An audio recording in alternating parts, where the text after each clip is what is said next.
하얗게 내리는 눈이 창문을 두드리는 소리에 눈을 떴습니다. 새벽 5시, 아직 바깥은 어둠에 잠겨 있었지만 언젠가부터 저는 이 시간이면 어김없이 잠에서 깨곤 합니다. 산골에 살다 보니 도시의 소음은 없지만 그 대신 새들의 지저귐과 바람 소리가 제 알람 시계 역할을 하고 있죠. 이름은 장미자, 올해 68입니다. 사람들은 제게 아직 젊어 보인다고 하지만 거울을 들여다보면 주름이 깊어진 얼굴에 세월의 흔적이 그대로 담겨 있어요. 특히 제 눈가의 주름은 남편이 세상을 떠난 후 1년 사이에 더 깊어진 것 같습니다. 침대에서 일어나 창밖을 바라보니 밤새 내린 눈이 마당을 하얗게 덮고 있었어요. 강원도 산골짜기에 살다 보니 겨울이면 눈이 많이 내립니다. 처음에는 그 풍경이 너무 아름다워서 남편과 함께 창가에 앉아 눈 내리는 모습을 바라보며 행복해했지만 이제는 그 눈이 두렵기만 해요. 혼자서 눈을 치워야 하고 무엇보다 이 깊은 산속에서 고립된다는 생각에 불안감이 밀려옵니다. 여보, 오늘도 좋은 하루 보내세요. 침실 협탁에 있는 남편 사진을 바라보며 인사했습니다. 3년 전 우리는 서울 생활을 정리하고 이곳 강원도 산골로 귀촌했어요. 도시의 복잡한 삶에서 벗어나 자연과 함께하는 노후를 꿈꿨던 남편의 소원이었죠. 처음에는 저도 그 결정이 마음에 들었어요. 하지만 1년 전 갑작스러운 병으로 남편이 세상을 떠나고 나니 이 모든 것이 무의미해졌습니다. 남편은 차 운전을 도맡아 했었는데 혼자 남으니 가장 큰 문제가 교통이었어요. 면허가 있긴 하지만 젊은 시절 잠깐 운전했을 뿐 이런 산길은 엄두도 나지 않았습니다. 게다가 남편이 몰던 차도 낡아서 고장이 잦았어요. 결국 차를 팔고 완전히 고립된 생활을 하게 됐죠. 그런 저에게 유일한 희망은 강원도에서 지원하는 1,000원 택시였습니다. 교통 취약 지역 주민들을 위해 읍내까지 단돈 1,000원에 이동할 수 있는 서비스죠. 일주일에 2번 이 택시를 타고 읍내에 나가 장을 보고 병원도 가고 사람 구경도 합니다. 그렇게라도 외부와 연결되어 있다는 것이 큰 위안이 되었어요. 오늘도 읍내에 나갈 예정이었습니다. 냉장고가 거의 비었거든요. 간단히 아침을 먹고 옷을 챙겨 입었습니다. 두꺼운 패딩에 목도리, 장갑까지 단단히 준비했어요. 산속은 읍내보다 기온이 더 낮거든요. 택시가 오기로 1시간 10분 전 현관문 앞 벤치에 앉아 기다렸습니다. 하얀 입김이 나오는 추운 날씨였지만 기사님을 기다리는 이 시간이 묘하게 설레었어요. 아마도 일주일에 2번뿐인 외출이기 때문이겠죠. 멀리서 익숙한 택시 소리가 들려왔습니다. 언덕을 돌아 푸른색 택시가 모습을 드러내자 저도 모르게 미소가 지어졌어요. 미자 씨, 오늘도 일찍 나오셨네요. 택시에서 내린 김동수 기사님의 목소리는 항상 그렇듯 활기차고 친근했습니다. 63세 나이에도 불구하고 그는 항상 건강해 보였어요. 목 좋은 강원도 사투리와 구수한 웃음소리가 매력적인 사람이었죠. 네, 기사님. 오늘은 장을 많이 봐야 해서요. 제가 답하자 그는 웃으며 택시 문을 열어주었습니다. 이런 작은 배려가 혼자 사는 저에겐 큰 위안이 되곤 했어요. 오늘은 눈이 좀 내린다더니 진짜 왔네요. 산길 조심해서 가야겠어요. 택시에 오르자 동수 씨가 말했습니다. 항상 그는 날씨 이야기로 대화를 시작했어요. 처음에는 형식적인 대화라고 생각했지만 시간이 지나면서 그의 진심 어린 걱정이라는 것을 알게 되었죠. 네, 오늘 장 빨리 보고 일찍 들어와야겠어요. 눈 많이 내리면 집에 갇힐 수도 있으니까요. 걱정 마세요. 제가 안전하게 모셔다 드릴게요. 그의 말에 안심이 되었습니다. 택시는 산길을 따라 천천히 내려갔고 우리는 평소처럼 이런저런 일상 이야기를 나누었어요. 들판의 농사 이야기, 읍내 소식, 날씨 변화. 별것 아닌 대화였지만 혼자 살다 보니 이런 수다가 그리웠던 터라 즐거웠습니다. 동수 씨는 자녀분들이 잘 지내세요? 네, 다들 바빠서 자주 못 보지만 가끔 전화해요. 큰 아들은 부산에서 직장 생활하고 작은 아들은 서울에서 대학 다니고 있어요. 명절에나 얼굴 볼 수 있죠. 저도 그래요. 아들, 딸 다 서울에 있어서 명절에나 봐요. 전화로 안부만 묻고. 잠시 침묵이 흘렀습니다. 우리 둘 다 비슷한 처지였어요. 자녀들은 도시에서 자신의 삶을 살고 우리 같은 노인들은 외딴 곳에서 외로움을 달래며 살아가는 거죠. 미자 씨는 혼자 산골에서 지내시기 많이 힘드시죠? 그의 진지한 질문에 잠시 생각했습니다. 평소 이런 깊은 대화는 나누지 않았는데 오늘따라 그의 말투가 더 진지하게 느껴졌어요. 처음엔 정말 힘들었어요. 남편이 갑자기 떠나고 혼자 남으니 모든 게 무섭더라고요. 특히 밤이 제일 두려웠어요. 그럴 만하죠. 저도 아내가 먼저 가고 3년 동안 혼자 지내보니 알아요. 그 외로움이 어떤 건지. 순간 동수 씨의 눈빛이 흔들렸습니다. 그도 저와 같은 상처를 가지고 있었군요. 전에는 몰랐던 사실이었어요. 아, 저도 몰랐어요.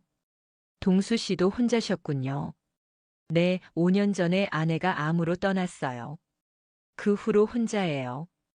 처음에는 서울에서 살았는데 너무 힘들어서 고향인 이곳으로 내려왔죠. 그래도 택시 일이라도 있으니 사람들 만나고 하루하루 버티고 있어요. 그의 고백이 가슴에 와닿았습니다.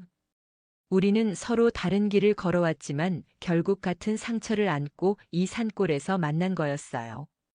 가끔은 누군가와 대화하고 싶을 때가 있어요. 텔레비전 소리가 친구가 되는 날도 있고, 제 말에 그가 공감하듯 고개를 끄덕였습니다. 그래서 저는 미자 씨 태우러 오는 날이 기다려져요. 이렇게 이야기도 나누고, 그 말에 얼굴이 살짝 뜨거워졌습니다. 나이 60이 넘었는데도 이런 감정이 들다니 스스로도 놀랐어요. 택시가 읍내에 도착했고 동수 씨는 제가 장을 볼 동안 기다려주겠다고 했습니다. 보통은 다른 손님을 태우러 가곤 했는데 오늘은 왠지 특별한 날처럼 느껴졌어요. 장을 보는 내내 마음이 설레었습니다. 필요한 것들을 빠르게 담고 평소보다 조금 특별한 식재료도 몇 개 골랐어요. 문득 동수 씨에게 뭔가 대접하고 싶다는 생각이 들었거든요. 늘 친절하게 대해준 그에게 작은 보답을 하고 싶었어요. 장을 마치고 나오니 하늘이 더 어두워져 있었습니다. 눈도 조금씩 내리기 시작했고요. 미자 씨, 빨리 집에 가야겠어요. 일기예보에서 오늘 저녁부터 눈이 많이 온다고 했거든요. 동수 씨의 말에 서둘러 택시에 올랐습니다. 택시는 읍내를 벗어나 산길로 접어들었고 우리는 날씨 이야기를 하며 집으로 향했어요. 그런데 시간이 갈수록 눈은 더 거세게 내리기 시작했습니다. 창밖으로 보이는 세상은 점점 하얀색으로 변해갔고 도로 상태도 나빠지고 있었어요. 이러다 길이 막힐지도 모르겠네요. 동수 씨가 걱정스러운 표정으로 말했습니다. 그의 말처럼 산길은 이미 눈으로 하얗게 덮여가고 있었어요. 괜찮을까요? 너무 위험하면 읍내로 돌아가는 게 나을지도. 제가 걱정스레 물었지만 동수 씨는 괜찮다며 천천히 운전했습니다. 하지만 산길이 깊어질수록 눈은 더 많이 쌓이고 가시거리도 짧아졌어요. 간신히 제 집 앞에 도착했을 때는 이미 눈이 한참 내리고 있었습니다. 하늘은 완전히 어두워졌고 눈보라가 거세게 몰아치기 시작했어요. 휴, 다행히 도착했네요. 동수 씨, 정말 고마워요. 이런 날씨에. 아니에요. 제 일인걸요. 그런데 그가 창밖을 보며 걱정스러운 표정을 지었습니다. 이대로 돌아가기는 좀 위험할 것 같은데. 그의 말대로였습니다. 눈은 점점 더 거세게 내리고 있었고 이미 길은 하얗게 덮여 있었어요.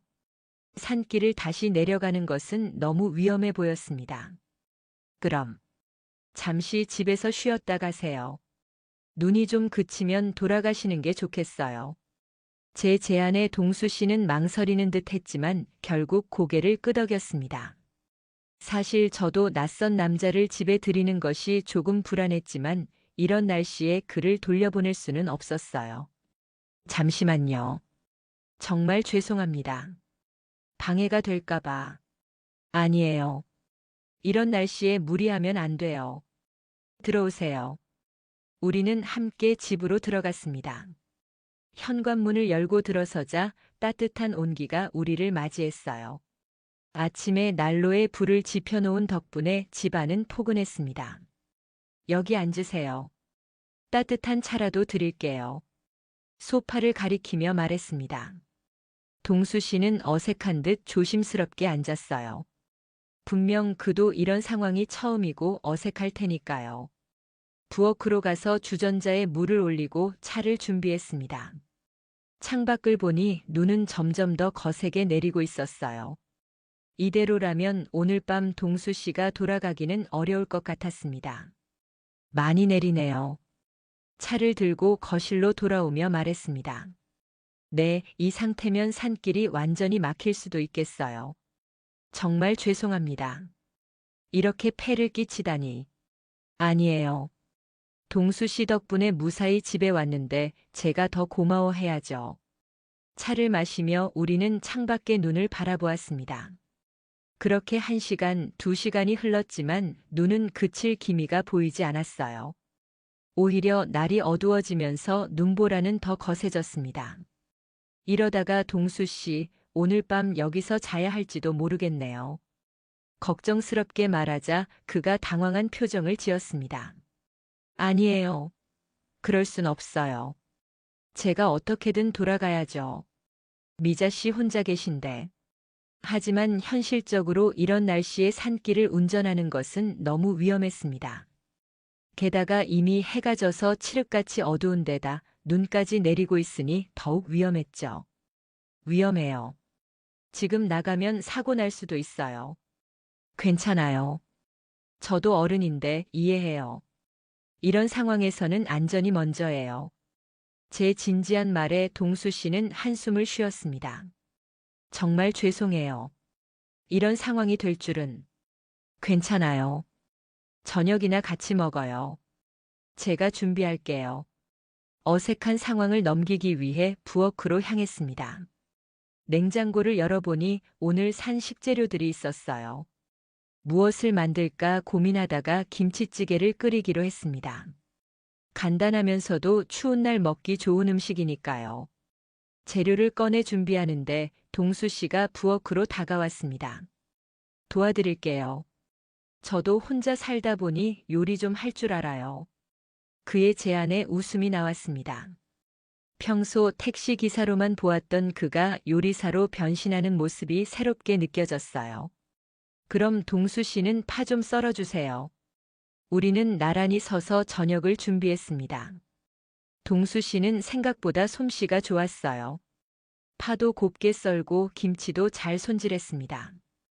혼자 살면서 많이 배웠네요. 네, 처음에는 라면만 끓여 먹다가 건강도 안 좋아지고 해서 조금씩 배웠어요. 유튜브 보면서요. 그의 말에 웃음이 나왔습니다. 나이 드신 분이 유튜브로 요리를 배웠다니 참 시대가 변했다는 생각이 들었어요. 함께 준비한 저녁은 특별히 맛있었습니다. 오랜만에 누군가와 함께 먹는 식사라 그런지 같은 김치찌개인데도 평소보다 더 맛있게 느껴졌어요. 정말 맛있네요. 역시 집밥이 최고예요. 동수 씨가 맛있게 먹는 모습을 보니 기분이 좋았습니다. 누군가에게 음식을 해주고 그 사람이 맛있게 먹는 모습을 본 지 정말 오래됐거든요. 식사를 마치고 설거지도 함께 했습니다. 좁은 부엌에서 우리는 가끔 어깨가 부딪히기도 했지만 그럴 때마다 서로 웃으며 넘겼어요. 묘하게 편안한 분위기였습니다. 불 좀 더 지필게요. 오늘 밤은 더 추울 것 같네요. 난로에 장작을 더 넣으며 말했습니다. 창밖을 보니 눈은 여전히 그칠 줄 모르고 내리고 있었어요. 이렇게 하루 종일 눈이 내리는 건 오랜만이네요. 산에 사시면 겨울이 더 힘드시겠어요. 동수 씨가 난로 앞에 앉으며 말했습니다. 네, 눈 치우는 게 제일 힘들어요. 남편이 있을 때는 그이가 다 해줬는데. 문득 남편 생각이 나서 목이 메었습니다. 동수 씨는 그런 제 마음을 읽은 듯 조심스럽게 물었어요. 많이 그리우시죠? 네. 갑자기 떠나서 마음의 준비도 못했어요. 한동안은 이불 속에서 나오지도 못했어요. 지금도 가끔 꿈에서 만나요. 몇 달 만에 처음으로 누군가에게 남편에 대한 그리움을 털어놓았습니다. 가족들에게도 쉽게 말하지 못했던 감정이었는데 왜 동수 씨에게는 이렇게 쉽게 말하고 있는지 스스로도 의아했어요. 저도 그래요. 아내가 먼저 간 뒤로 몇 년간 술에 의지했어요. 택시 일도 못할 정도로요. 그러다 문득 정신 차리고 생각했죠. 이러면 언젠가 만났을 때 아내가 실망할 거라고. 동수 씨의 솔직한 고백에 마음이 아팠습니다. 그도 저와 같은 아픔을 겪었던 거군요. 어떻게 극복하셨어요? 시간이 도움이 됐어요. 그리고 택시 운전하면서 다양한 사람들 만나고 그들의 이야기 들으며 제 상처도 조금씩 아물더라고요. 그의 말에 고개를 끄덕였습니다. 시간이 약이라는 말은 진부하지만 사실이었어요. 시간이 지날수록 아픔은 조금씩 무뎌져 갔으니까요. 가족들은 자주 찾아오세요? 명절에나 와요. 아들, 딸 다 바쁘다고. 처음엔 서운했는데 이제는 이해해요. 그들도 자기 삶이 있으니까요. 저도 그래요.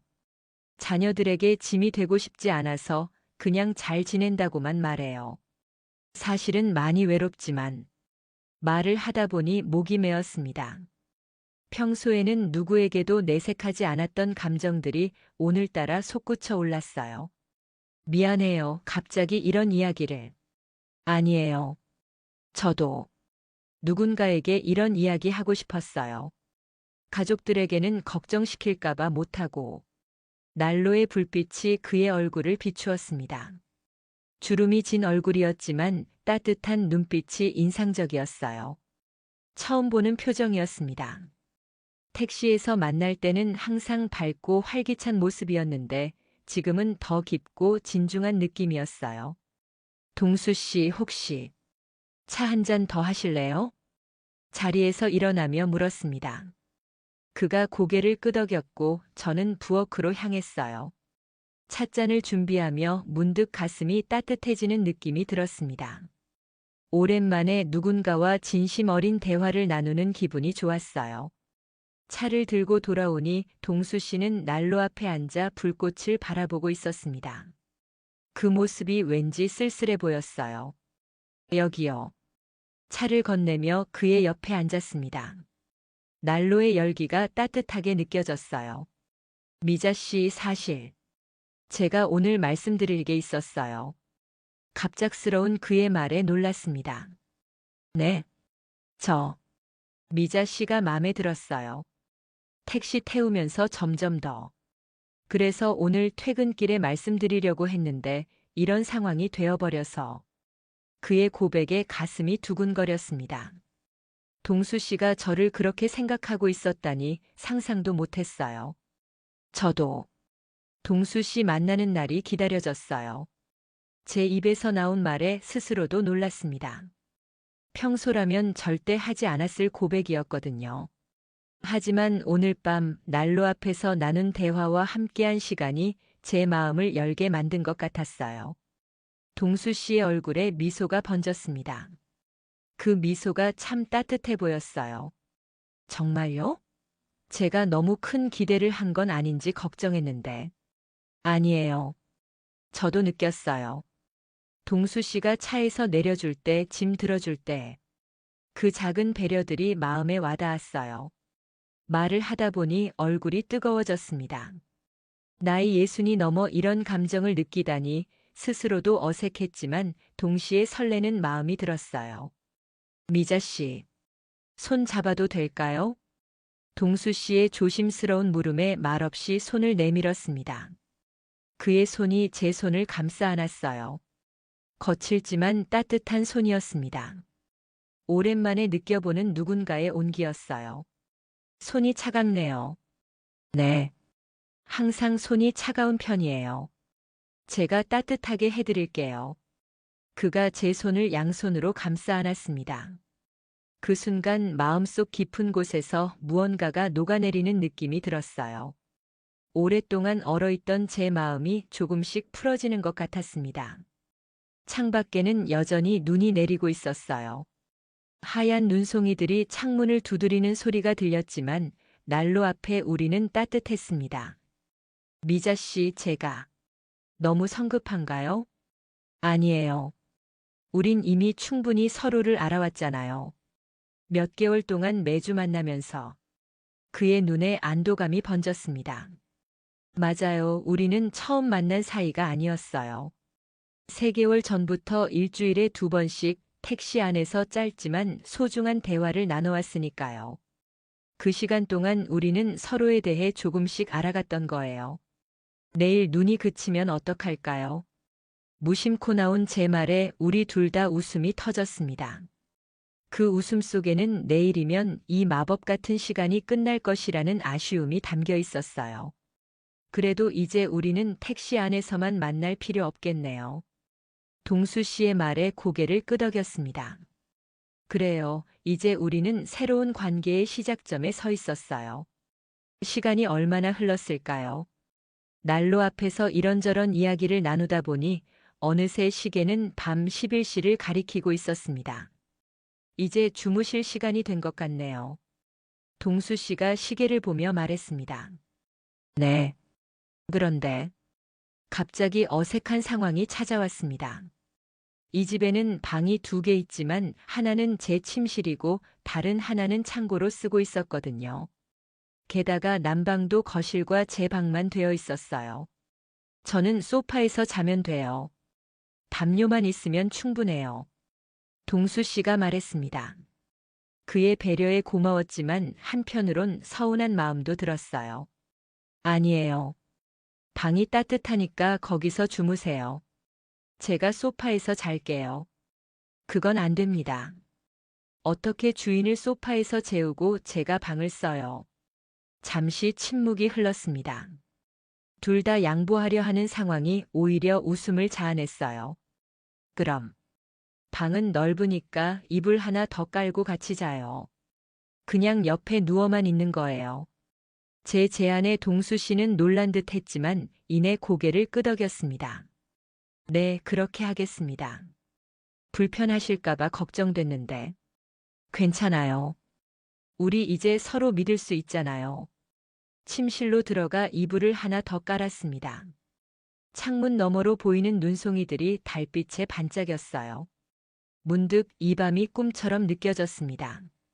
어제까지만 해도 상상도 못했던 일이 벌어지고 있으니까요. 동수 씨는 조심스럽게 제 옆에 누웠습니다. 우리 사이에는 일정한 거리가 있었지만 그의 숨소리와 온기는 느껴졌어요. 편히 주무세요, 미자 씨. 동수 씨도요. 불을 끄고 어둠 속에 누웠지만 쉽게 잠이 오지 않았습니다. 옆에서 들리는 누군가의 숨소리가 낯설면서도 묘하게 편안하게 느껴졌어요. 13년 만에 처음으로 누군가와 같은 공간에서 잠드는 밤이었습니다. 잠들기 전 마지막 생각은 과연 내일 눈이 그칠까 하는 것이었어요. 이상하게도 눈이 계속 내렸으면 하는 마음이 들었습니다. 아침이 밝았을 때 창문으로 쏟아지는 햇살에 눈을 떴습니다. 옆자리를 보니 동수 씨는 이미 일어나 있었어요. 침대를 정돈해 놓은 모습을 보니 마음이 따뜻해졌습니다. 거실로 나가보니 동수 씨는 부엌에서 무언가를 하고 있었어요. 아, 일어나셨군요. 잘 주무셨어요? 네, 오랜만에 정말 편하게 잤어요. 동수 씨는요? 저도요. 미자 씨 집이 참 따뜻하네요. 그가 준비한 건 간단한 아침 식사였습니다. 계란찜과 밥, 그리고 어제 남은 김치찌개를 데운 것이었어요. 제가 해야 하는데. 괜찮아요. 제가 해드리고 싶었어요. 함께 식탁에 앉아 아침을 먹으며 창밖을 바라보았습니다. 놀랍게도 눈은 그쳐 있었고 하늘은 맑았어요. 하지만 땅에는 무릎까지 오는 눈이 쌓여 있었습니다. 눈이 많이 쌓였네요. 네, 밤새 계속 내렸나 봐요. 하지만 이제 길이 보이니 돌아갈 수 있을 것 같아요. 그의 말에 묘한 아쉬움이 밀려왔습니다. 어제의 특별한 시간이 끝나간다는 생각에 서운했어요. 그래도 돌아가기 전에 눈 좀 치워드릴게요. 그냥 가면 미자 씨 혼자 감당하기 힘들 테니까요. 식사를 마치고 동수 씨는 현관으로 나갔습니다. 제가 가지고 있던 남편의 삽으로 눈을 치우기 시작했어요. 창가에서 그 모습을 지켜보는데 문득 이게 꿈이 아닌 현실이라는 것이 새삼 실감났습니다. 두꺼운 옷을 입고 밖으로 나가 저도 함께 눈을 치웠습니다. 함께 하니 일이 훨씬 수월했어요. 땀을 흘리며 작업을 마치고 나니 현관까지의 길이 말끔하게 정리되었습니다. 고마워요, 동수 씨. 혼자였으면 하루 종일 걸렸을 거예요. 별 말씀을요. 당연히 해야죠. 눈을 치우고 집으로 돌아와 따뜻한 차를 마셨습니다. 이제 정말 헤어질 시간이 다가오고 있었어요. 미자 씨, 오늘 이렇게 가게 됐지만 다음에 또 뵐 수 있을까요? 그냥 택시 안에서가 아니라. 동수 씨의 질문에 망설임 없이 고개를 끄덕였습니다. 네, 물론이죠. 저도 그러고 싶어요. 그의 얼굴에 환한 미소가 번졌습니다. 그럼 다음 주 토요일 읍내에서 점심 같이 먹을까요? 좋아요. 기다릴게요. 마침내 동수 씨가 떠날 시간이 되었습니다. 눈이 녹은 길을 택시로 조심스럽게 내려갈 수 있을 것 같았어요. 현관문 앞에서 그와 마주 섰습니다. 어제 정말 좋은 시간이었어요. 동수 씨가 말했습니다. 저도요. 이런 눈이 또 내렸으면 좋겠네요. 제 말에 그가 웃음을 터뜨렸습니다. 눈 없이도 만날 수 있잖아요. 그렇네요. 서로 바라보며 웃었습니다. 그때 동수 씨가 조심스럽게 다가와 제 볼에 가볍게 입맞춤을 했어요. 순간 가슴이 떨렸습니다. 다음 주에 뵐게요, 미자 씨. 네, 조심히 가세요. 그가 택시에 오르고 천천히 산길을 따라 내려가는 모습을 지켜보았습니다. 택시가 보이지 않을 때까지 손을 흔들었어요. 집으로 돌아와 창가에 앉아 하얀 눈 덮인 풍경을 바라보았습니다. 어제와 같은 풍경이지만 오늘은 모든 것이 다르게 느껴졌어요. 마치 제 인생에 새로운 색이 입혀진 것처럼요. 남편 사진을 바라보며 속삭였습니다. 여보, 괜찮을까요? 내가 다시 누군가를 만나도. 물론 대답은 없었지만 왠지 남편도 이해해 줄 것 같은 느낌이 들었어요. 그도 제가 혼자 외롭게 살기를 바라지는 않았을 테니까요. 그날 이후로 저와 동수 씨는 매주 만나기 시작했습니다. 처음에는 읍내에서 식사를 하고 영화를 보기도 했어요. 점점 서로에 대해 더 많이 알아가면서 마음도 더 깊어져 갔습니다. 한 달이 지난 어느 날 동수 씨가 제안했어요. 미자 씨, 제가 일주일에 한두 번 정도 여기 와서 도와드리면 어떨까요? 눈도 치우고 장작도 패고. 그의 제안에 기쁘게 동의했습니다. 그렇게 동수 씨는 일주일에 2번씩 제 집에 오게 되었어요. 함께 집 주변 일을 하고 저녁을 먹고 때로는 밤늦게까지 이야기를 나누다 가곤 했습니다. 처음에는 마을 사람들의 시선이 신경 쓰였지만 시간이 지나면서 그런 것에 연연하지 않게 되었어요. 우리의 행복이 더 중요하다는 것을 깨달았으니까요. 봄이 왔을 때 동수 씨가 조심스럽게 물었습니다. 미자 씨, 제가 여기로 이사 와도 될까요? 물론 따로 살겠습니다. 그냥 가까이 있으면서 미자 씨를 돕고 싶어요. 그의 제안에 깊이 생각했습니다. 사실 저도 동수 씨가 더 가까이 있었으면 하는 마음이 있었어요. 하지만 너무 서두르고 싶지는 않았습니다. 동수 씨, 우선은 지금처럼 자주 오가는 게 어떨까요? 서두르지 말고 천천히. 그는 제 말에 이해한다는 듯 고개를 끄덕였습니다. 네, 미자 씨 마음을 존중할게요. 서두르지 않겠습니다. 그 후로도 우리의 관계는 계속되었습니다. 여름이 오고 텃밭에 함께 채소를 심었어요. 가을이 되어 수확을 하고 김장을 함께 했습니다. 그렇게 계절이 바뀌는 동안 우리의 마음은 더욱 깊어져 갔어요. 그리고 다시 겨울, 우리가 처음 특별한 인연을 맺은 그 계절이 돌아왔습니다. 미자 씨, 기억나요? 작년 이맘때, 동수 씨가 창밖에 눈을 바라보며 말했습니다. 네, 어떻게 잊을 수 있겠어요. 그날 눈이 아니었다면 우린 지금 이렇게 함께 있지 못했을 거예요. 맞아요. 그 눈은 마치 우리에게 선물처럼 내려준 거였어요. 그날 저녁 동수 씨는 작은 상자를 꺼냈습니다. 열어보니 소박하지만 예쁜 반지가 들어 있었어요. 미자 씨, 우리 결혼할까요? 늦은 나이에 만난 우리지만 남은 인생 함께 하고 싶어요. 눈물이 났습니다. 이런 날이 다시 올 줄은 몰랐어요. 누군가에게 사랑받고 또 누군가를 사랑하는 이 감정이 이렇게 다시 찾아올 줄은요. 네, 동수 씨. 함께 해요. 그렇게 우리는 약혼을 했고 이듬해 봄 조용한 결혼식을 올렸습니다. 마을 사람들과 가족들 앞에서 새로운 시작을 약속했어요. 지금 우리는 이 산골에서 함께 살고 있습니다. 동수 씨는 여전히 택시 일을 하고 저는 텃밭을 가꾸며 평화로운 일상을 보내고 있어요. 더 이상 외롭지 않고 두렵지 않습니다. 내 곁에 함께 눈을 치우고 장작을 패고 밤에는 따뜻한 이불 속에서 서로의 온기를 나눌 수 있는 사람이 있으니까요. 가끔은 그날 밤 내렸던 눈을 생각합니다. 아마 그 눈이 아니었다면 우리는 택시 안에서의 짧은 대화로만 관계를 이어갔을지도 모르겠어요. 인생은 참 예측할 수 없는 것 같습니다. 가장 춥고 외로운 날에 가장 따뜻한 사랑이 찾아오다니. 때로는 인생에서 가장 어둡고 추운 눈밤이 가장 따뜻한 봄의 시작일 수 있다는 것을 이제야 깨닫습니다.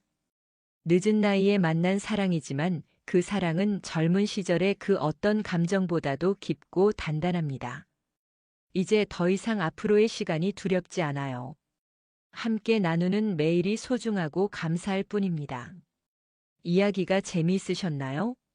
좋아요와 구독으로 응원해 주시면 더 많은 감동적인 이야기로 찾아뵙겠습니다. 여러분의 작은 관심이 저에게는 큰 힘이 됩니다. 감사합니다.